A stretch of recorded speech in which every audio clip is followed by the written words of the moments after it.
The broadcast is now starting. All attendees are in listen-only mode. Hey everyone, just a heads up, we're going to give it a few more minutes and for a few more people to join. There's still a couple we're waiting on. We will get started in about 3 minutes.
Hi everyone, it's Megan Lally, Director of Operations.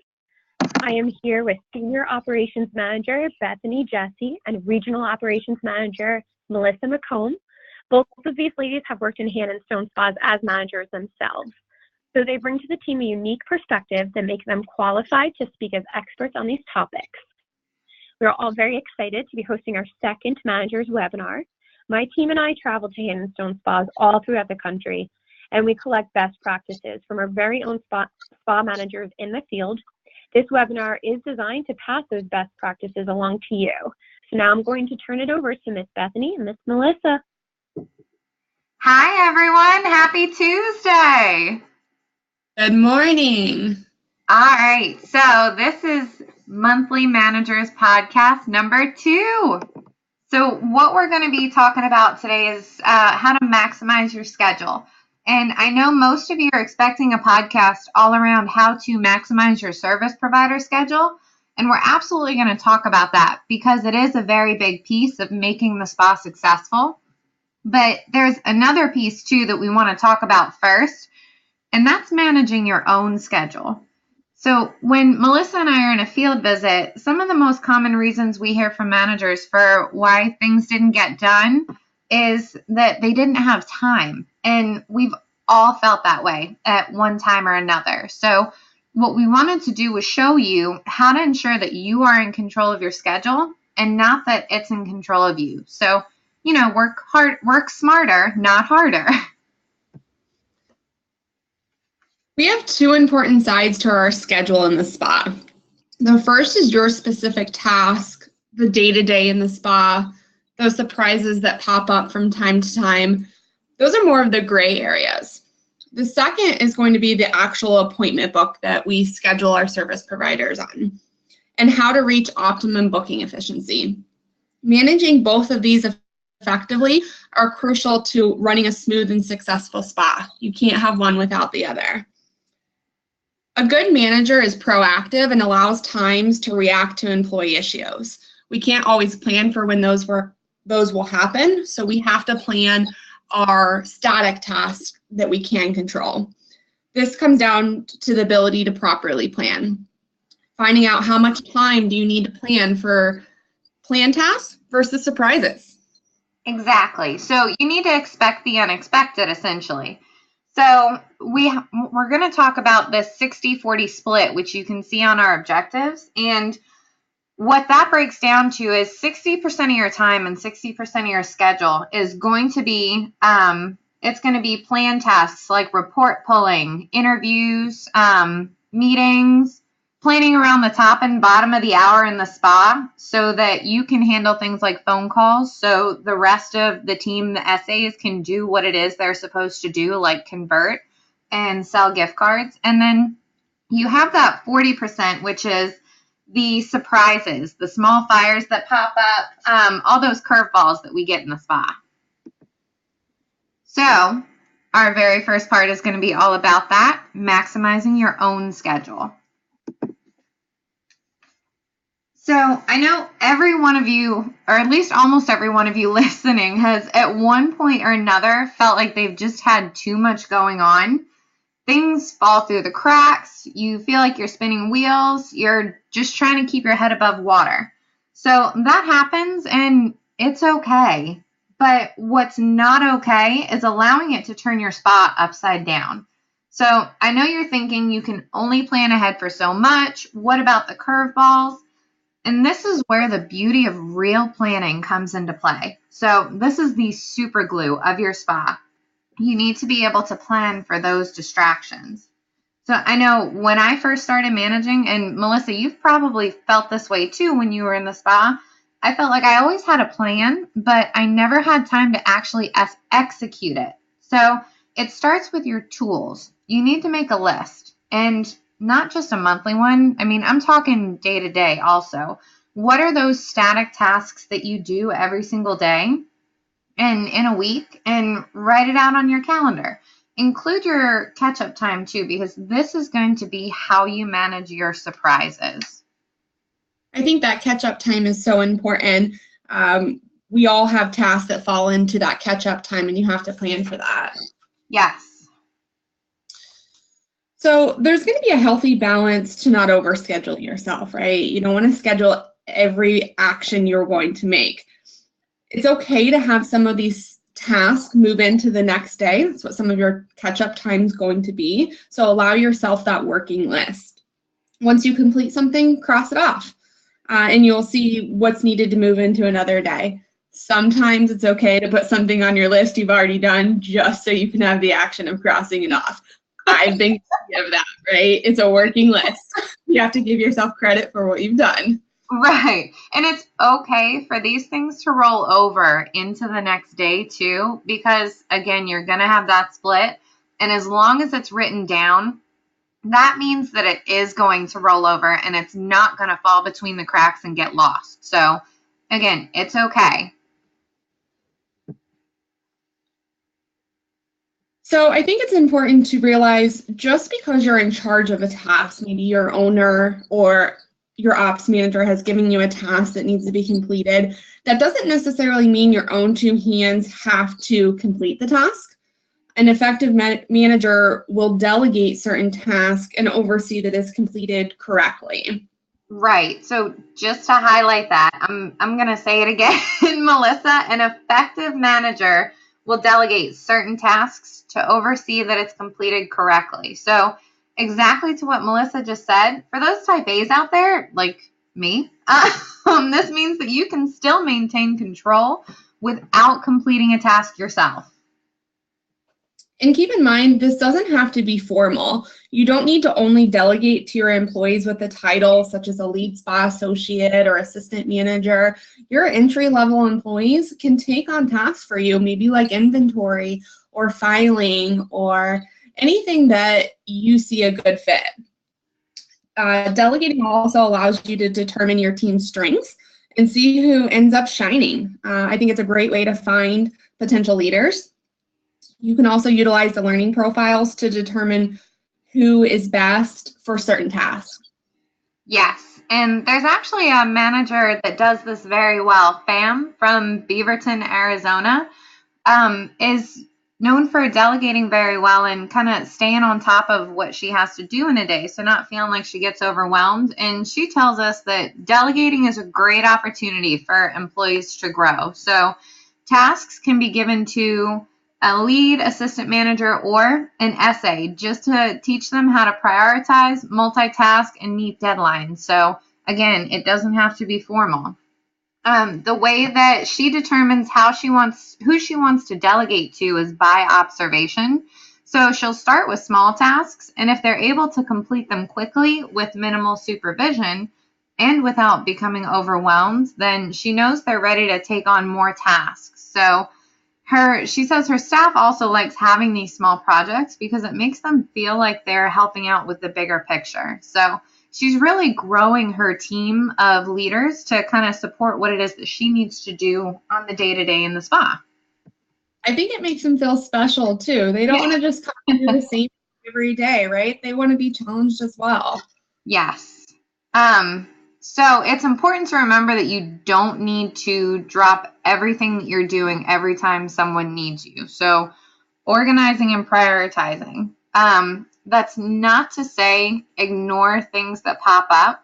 It's just to say organize and prioritize. So you'll spend more time stopping a task, confirming and entering a request off, or having a conversation with an employee that has an issue, and then turning around to go back and search for where you left off with your original task than it does to just set it aside and schedule it. So if you are in the middle of running reports or doing payroll and you have an employee that comes into the office and wants to talk to you about an issue, it's okay to just let them know, that's not a problem. I can absolutely talk to you about that. I see you're leaving at 2 o'clock today. Let's set aside some time to talk right before you go. That way you can still continue with your original task without getting sidetracked, and you're prioritizing essentially. You're letting them know that they're heard and that you will absolutely give them your undivided attention at this time when they deserve it, because they don't deserve anything less. I agree, and I think it's important going with that route rather than taking their request right then and there. You're essentially training them that it's okay to interrupt you for any little thing that they need. So moving forward, you're always going to have that situation, rather than if you kind of train them that there's certain times to be able to discuss those things, and you as a manager are going to decide when that is, not the employee. Yep, exactly. So we're talking all about organizing and prioritizing, figuring out your 60-40 split. And there's a great example in the manager's training manual, which, don't forget, this was made by managers for managers. So people that are dealing with the same stuff you deal with on a day-to-day basis. And it breaks it down over a month time frame. So Melissa, I know you had a hand in creating this with some of our other managers from the field. So why don't you tell us about it? Absolutely. So we collaborated with a variety of managers and found out what are these static tasks that most managers are going to have on their plate on a day-to-day basis, weekly, and even monthly. And we condensed it into this gorgeous calendar for you. So applying some of these concepts we just spoke about organizing and prioritizing, I want you to take a look at this calendar and look at it in a little different angle now that we have discussed some of our tasks. This is also on page 72 of the manager's training manual. I would suggest printing this and use it as a reference guide for your schedule. There's some really great best practices in this section of managing the spa in the manager's manual. This is just a quick snip of the image in there. I highly encourage you to take a look at that and find what works best for you. There's training schedules, this calendar, a lot of great resources.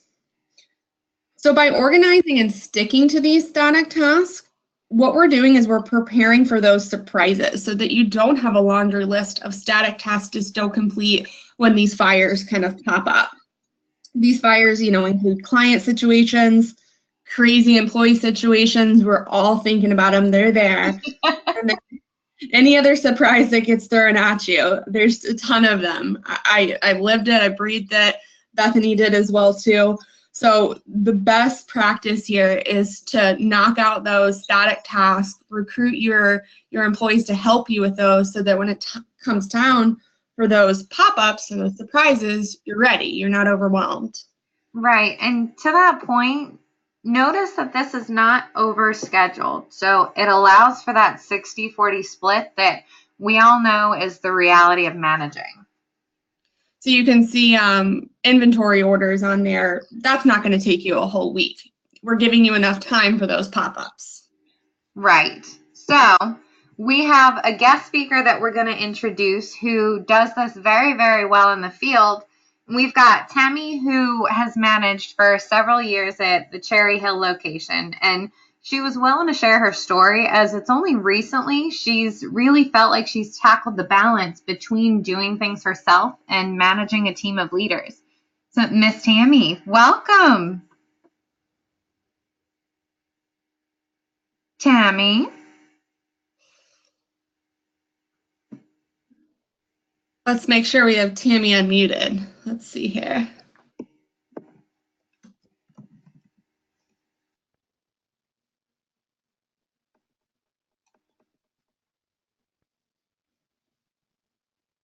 Okay, so while we wait for Miss Tammy to hop on, we will go ahead and talk about some of the questions that she had given us some great answers to. So we wanted her to kind of share a little bit of her story with us and tell us a little bit about her management experiences when she first started. So Miss Melissa, do you want to read a little bit about Miss Tammy's story? Absolutely, I'd be honored. So I came from a distribution and corporate retail apparel company where I was used to doing a lot myself. Starting as a manager with Hand and Stone, I continued this style of work for a very long time. I would do the work myself instead of leading my team to do so. I was a player instead of a coach, and I could never get ahead.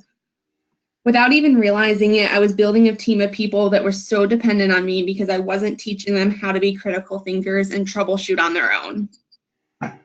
I was staying at the spa many hours over my shift, almost afraid to leave because when I did leave, I would get calls, text messages, calling, so I felt I was not at the spa. I was not running it correctly. I did not trust my SA staff at all. So I think a lot of us can relate to where Tammy was at one point in time.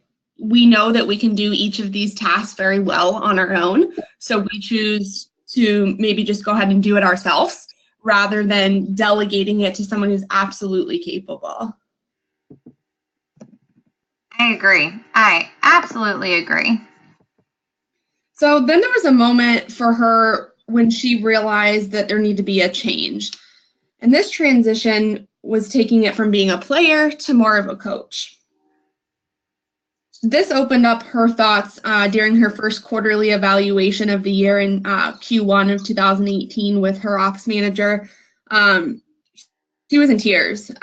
She stated, I worked so hard and then the numbers still weren't there and I didn't understand why. We had negative net gain and a low conversion rate. It was hard to see the spa's performance in black and white after all the hours I had been putting in. It was that then I realized I had to take a look at myself. I love my job, my spa owner, my staff, the clients, and this company a lot. But I was being the mama bear manager. I thought I was protecting my team by not asking them to help me run the business, but I was ultimately holding them back. I was not making them accountable for not being successful, right? So she realized this. Okay. So the next question we had for her were what were some of the changes you made when you had this realization? How has your experience managing been since making these adjustments? So we are going to pause for a very, very brief moment and thank you all for your patience. We're working on dialing Miss Tammy in, and we would love to hear her answer the rest of these questions and kind of give us a little bit of her feedback. So give us like 2 Tammy? seconds. Yes. Tammy? Yes, I'm here. You We gotta turn have Tammy now. the Woohoo! laptop sound off before I merge you. Okay? Okay. What do you want me to do, Megan? Just turn the laptop sound off, and then I'm gonna merge you. Okay. The real Tammy is here. Woohoo! This is part of that 60-40 split. This is the 40. Tammy, we're so happy to have you on. Welcome. All right, so Miss Tammy, do we still have you? Oh no, we lost Tammy.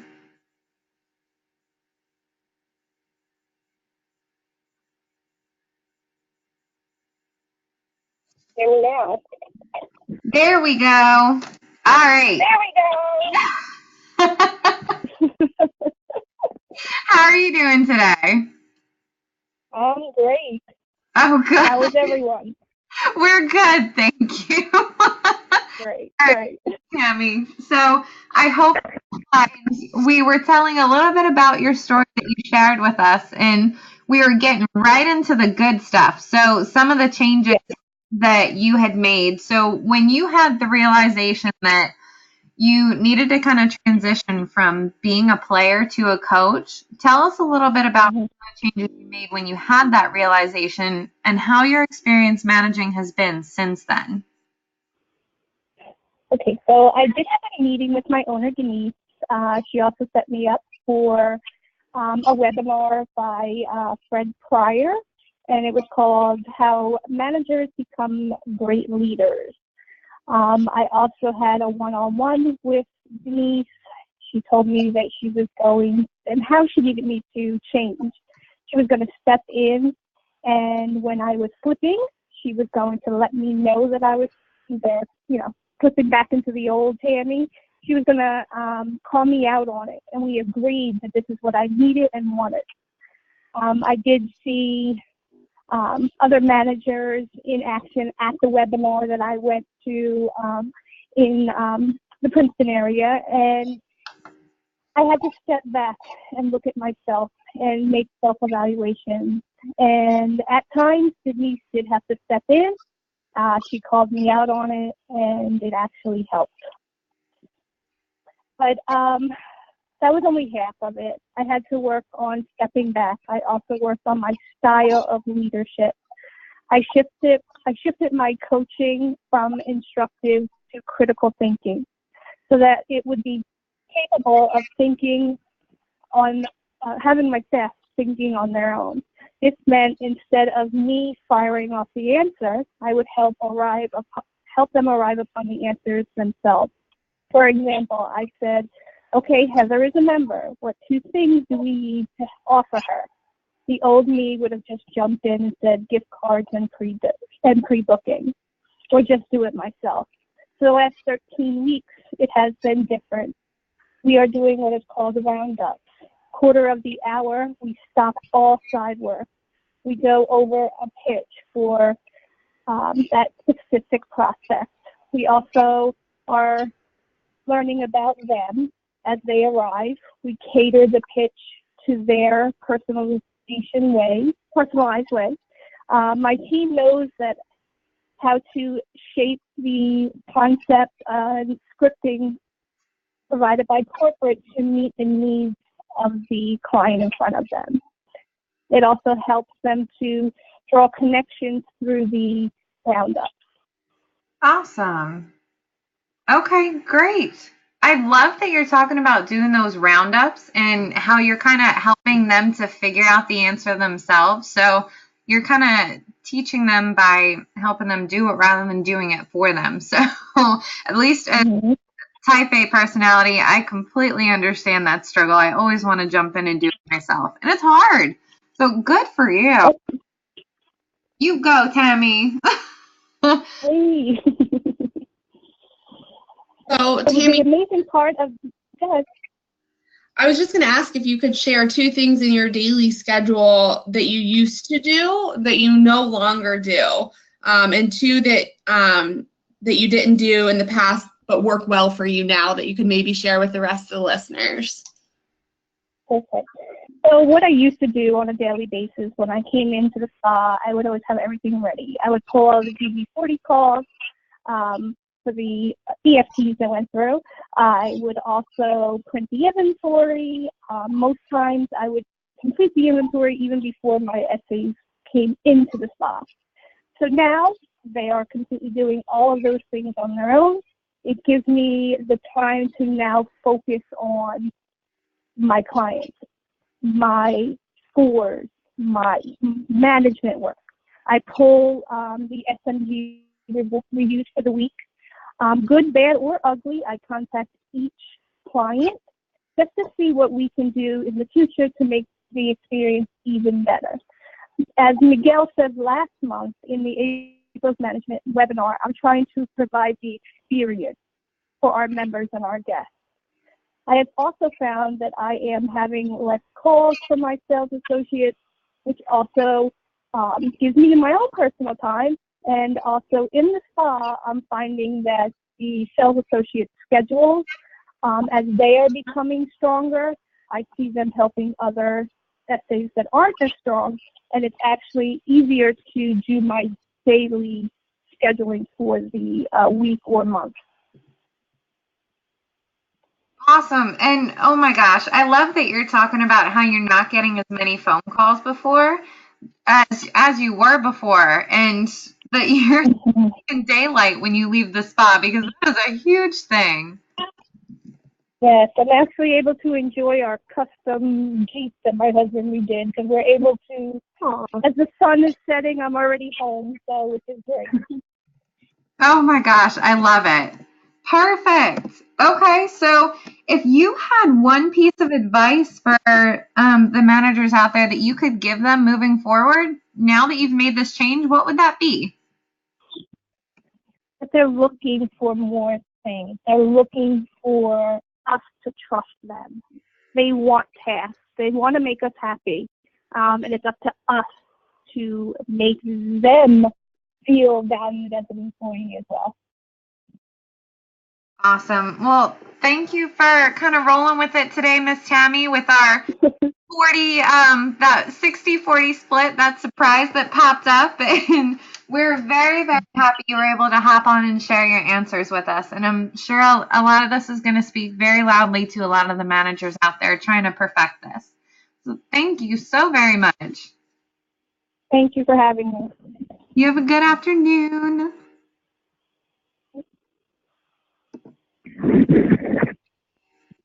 All righty.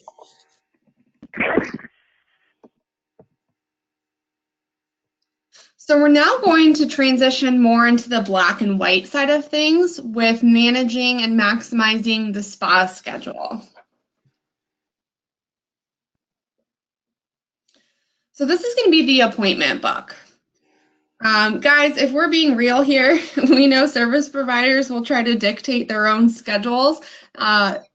They're going to try and take control. This is going to fall into your lap as to how we manage this appointment book. So mid-shifts are great for maybe a younger or a new spa to be able to cover the most popular appointment times, but it's important we drive the desire for those earlier 9 a.m. appointments and even those late night 8 or 9 p.m. appointments. We want to create the demand early on, and if you haven't already, you can still absolutely do that. Down the road, what we're going to want to transition to is opening and closing shifts to be able to maximize our room potential. All right, so our veteran managers out there, I'm sure, will agree that making this transition later down the road is difficult. So for those newer spas out there, we definitely recommend implementing this sooner rather than later. Then you don't have to kind of fight that battle later on down the road and change everyone's schedule. So for a more maturing spa, mid-shifts will limit the opportunity to fully maximize the room potential. For example, the spa is open from 9 a.m. to 10 p.m., and you have a massage therapist working from 11 a.m. to 7 p.m. It's going to be very difficult to find a massage therapist willing to work in that room from 9 a.m. to 11 and then 7 to 10, right? Very short shift. Essentially, you'd be losing 5 service hours here. Rather, we could maximize the appointment by having a full-time therapist, maybe scheduled 9 to 4, and then a therapist right after from 4 or 5 to 10 p.m. There's going to be a variety of schedule combinations. There's not one perfect magic schedule that will maximize the rooms, but they'll be more effective than the mid-shifts, 9 to 3, 3 to 10, and of course changeable based on your open hours. But if you can see the pattern here, we're going for to move away from that mid-shift in the middle of the appointment book. Right. And I completely agree. So for the managers that struggle to kind of make it to the next level, it's because they're constantly changing the policies and procedures that they have in place. So what you want to do is ask yourself if what you're looking at, if that policy procedure works when you're busier. If it does, then spend time reinforcing it instead of changing it. If the policy will work now and when the spa will be busier, stick to it. Stay true to the plan. Like we said, therapists will try to dictate their schedule early when you initially hire them as well, and you need to, just like you're sticking true to your plan, you need to stay true to what the spa needs. So this strategy was shared with us by Sarah Campbell, who's a manager for several of the Arizona locations. And what they do is they determine how many hours they're booking out of their available service hours. So what they do is they count up the number of rooms the spa has and how many hours per week the spa is open, which you can get under business preferences if you need to in Millennium. And you multiply your rooms by the amount of hours you're open. That's your available service hours, which is 840. So the next step you want to do is run this report that we have a screenshot of, the MES 15. So what this shows you is your work time, request off time, your on-call time for your service providers. So you want to take the work time that we have highlighted because the totals will factor in request offs and we don't want to work that into the mix. So add up the work time for each of them. So that gives us 596.5 hours. To get your percentage of utilization for your available service hours, you'll just divide your work time by your available hours, 840. So for this spa we're showing as an example, they're utilizing 71% of their available service hours in a week. This shows you if you still have more capacity to hire and maximize the rooms that you already have in the spa, or if you're at full capacity. So especially when you're hiring, this is going to come in handy because service providers may wonder why you're hiring more when their books aren't completely full. And you'll be able to tell them that you are trying to fill the available hours that you have in the spa and that there's demands for different shifts. So you can kind of rely on the numbers to explain your reasoning behind it. So we would like to challenge each one of y'all out there to go into your business preferences after this, figure out what your available hours are that you're actually scheduling. And we think some of y'all will be a little surprised, but this is your official challenge for the week. I love this activity. I think it's great. So now that we have discussed how many services we are capable of performing in a week, the rest is going to be up to the spa associates to efficiently schedule these appointments. I know it says this on the slide, but I'm going to repeat it because it's just so important. This part of the equation will make or break the success of your appointment book. The spa associates are 100% managing this appointment book. This may sound silly, but you'd be so surprised that a majority of spa associates do not know the number one goal when they take a phone call. That number one goal is to book an appointment. Yes. Oh my gosh, please book it. This means no matter what the caller is asking for, they may be calling to ask for pricing, to freeze their account, to find out how many services they have banked on their account. No matter what that question is, the spa associate should be offering an appointment. A lot of these SAs think that we book appointments when the client asks for them, but we're that driving factor to put a sense of urgency to guide it towards a booking. Okay, so keep this little tidbit in your pocket and review that with your spa associates and make sure they know that number one goal. Right, and a lot of times, particularly when we get a phone call from from a member who wants to cancel, spa associates immediately go right to getting the email and telling them they'll send them the cancellation form, or they'll have the manager call them.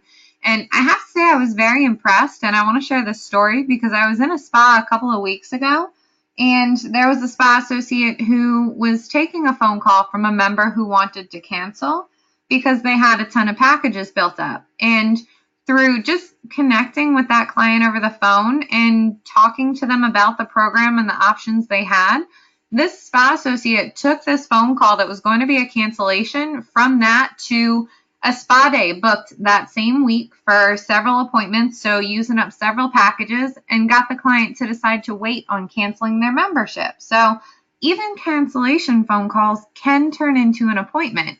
And it's, oh my gosh, it's a beautiful thing when they do. It warms my heart. Yeah. So listening to recorded phone calls is the only way you will know what the spa associate team is doing and what they're doing consistently, and if they're taking control of those conversations. You may hear a very different phone call when you're out at the front helping because they know you're right there, right? So listening to phone calls from a variety of different shifts will provide a true reading of how the spa associates handle phone calls. I think listening to closing shift phone calls is very important. You know, it's the end of the night. They all want to go home. We understand that. No manager's there possibly to kind of give them the kick that they need. So we need to hear those. The other side of it is the spa associates need to hear the phone calls too. A combination of their own and the other SAs. My theory, my motto is you can listen to less phone calls if your spa associates are listening to phone calls. And I know all my managers that are listening right now are grinning because I've told you that before. It's so much more effective when they hear it. They hear the pauses, the ums, and the mistakes that happen when they deviate from that 5-question phone script. It's a very eye-opening experiencing for them. Another feature to kind of maximize that is the pending list and the missed opportunities. It'll allow you to find out where that demand is and fill in the last minute cancellations. So one concept that has been very popular for some growing spas is a floater concept. So what this is where one massage therapist and one esthetician will be scheduled on busier days, maybe on the weekend, to be a floater. And they'll use the treatment room of therapists that are on break. So this will allow us to maximize those extra service hours. It's going to require that the spa associates are not overbooking the treatment rooms and being very diligent at looking at the appointment book. Room assignments are huge, right? So we want to organize and prioritize our appointment book so that the therapists are in an organized manner as well. We suggest displaying this in the front of the house and in the back. Some spas choose to display it actually on the appointment book, and some maybe make a dry erase sheet. It's a good habit to build in the early stages of operation so the service providers understand that they don't have a specific room. I'm sure all of you have had that before. You know, my room is room 7. Why am I in 9 today? Right? Because we've babied the fact that they like room 7, and now they're used to that, right? As we grow, someone may use that room 2 to 3 times a day. It doesn't belong to just one service provider. Yeah. So if you're a younger spa right now that doesn't do room assignments, I highly suggest onboarding this as soon as possible. Agreed. You can also, don't hesitate to use the couples room for a single therapist. I know it can seem a little unconventional, but at the end of the day, it's a room also, and you can maximize. If you're open 12 hours in a day, that's 12 available appointments that you're missing out on if you don't utilize that room. So don't hesitate to. Absolutely. Dual therapists are also great because we know they're able to provide almost every service that we have to offer, but that often means that they need to have a massage and a facial room available to be able to provide either service if necessary. Some spas have created a dual room to encompass a condensed version of both a massage and a facial room, so a dual is not taking up 2 rooms on the schedule. But if you don't have that and you do have a dual assigned to 2 rooms, use that floater concept that Melissa was talking about to assign a service provider to their out of use room. So whatever they're not using in the moment. You will just have to clue your spa associate team in because it does require them to be diligent when it comes to scheduling. So the last little part of this to put a nice bow around it is going to be proper pre-booking. It's going to be the success to build a strong appointment book. We want those members to pre-book so we can properly plan for the volume coming from our members as much as possible. Every member checkout should speak to our educate and ask concept where we're asking for pre-books and gift cards. You can set a pre-book percentage for your spa associate team to strive for to have this backed up a bit. So we have page screenshots. We love screenshots. So a couple visuals here to give you an idea. Over on the left is a dry erase board used for a pretty busy spa that has 2 floaters, and you can see where they're designated in different rooms. That way everybody is on the same page. You also see, like say line 2 is Rachel and Tasha sharing a room. Rachel is probably something like 9 to 3, and then Tasha's maybe 3 or 4 to close. Right? So you have a couple different examples there. On the bottom right is where a spa is communicating the room assignments to the spa associates. So they've blocked just a 15-minute block at the start of each shift to communicate what room they're in. And you can see they have a floater there as well too.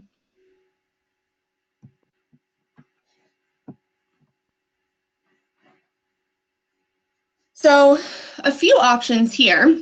You'll see over on the right-hand side the appointment book with the word book on a few different hours.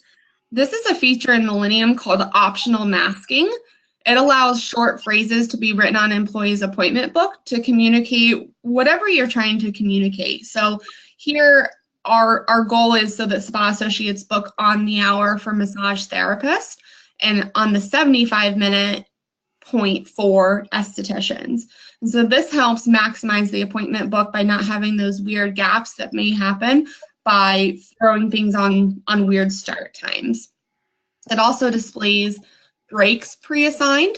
That way our service providers are balanced where they maybe have 3 break 3, right? So that they're balanced as well. And you can put anything in that text masking. You know, I've seen spa associate schedules say gift cards or pitch or smile, you know, just to change it up. But it's a great feature to use for the providers as well. Right. All right. So we have all of our supporting material for today. This is the manager's training manual.